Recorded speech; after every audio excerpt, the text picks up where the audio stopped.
have to recognise that the COP meeting is taking place in the context of a great deal of global instability, and certain countries like the US are pushing back against climate targets and action on climate change.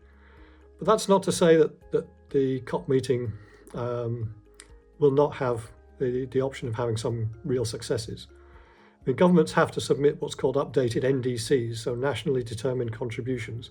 These are the commitments that governments make to reduce their greenhouse gas emissions.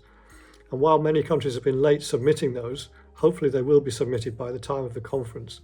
And so we'll be able to get a pretty clear picture then as to where countries are in terms of reducing their emissions and where the world is on track and not on track in terms of reducing climate change. I think also financial commitments will be a key issue. There was a roadmap was asked to be developed at the last COP. That roadmap will be discussed at this COP, and hopefully we'll have a clearer roadmap about how to scale up financial contributions for developing countries to scale up their climate action out of this meeting. Energy transition will be a key issue, as will adaptation.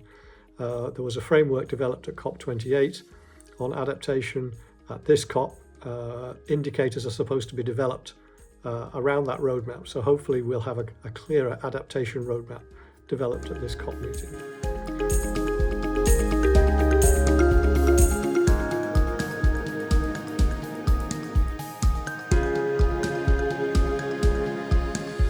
This COP also comes 10 years after the so-called Paris Agreement.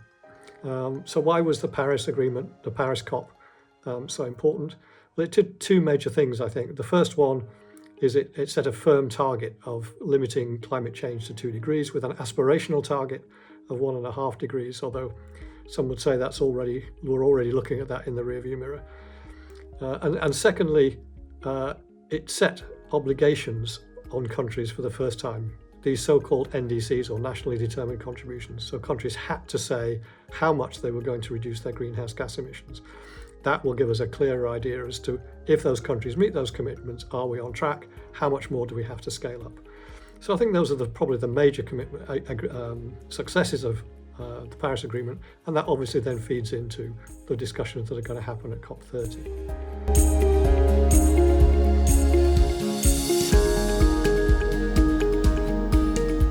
And it's a question I'm always asked whenever I give a talk on climate change or sustainable development.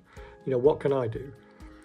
And it's a really difficult question to answer because everybody's circumstances are different. So I usually cheat and get out by saying, well, everybody can do what everybody can do. And that means in your personal life, the decisions you make in terms of what you eat, what you buy, how you travel, and so on. Everybody's individual decisions make a difference.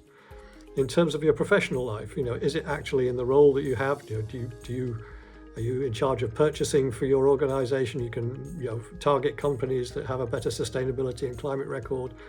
Or is it simply that you can work with colleagues to set up a green team within your workplace? Can you lobby your business, your company's management? Can you simply talk to colleagues and share your experiences about how you've reduced your greenhouse gas emissions and your experiences with recycling and so on?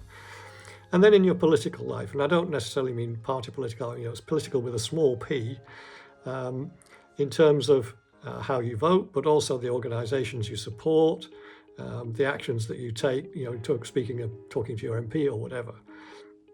And then, of course, finally, in terms of the organizations and the donating money to the organizations you support. And, I would be a bit remiss if I didn't say, one very good way of doing that would be to volunteer your time to the Royal Meteorological Society. Thank you.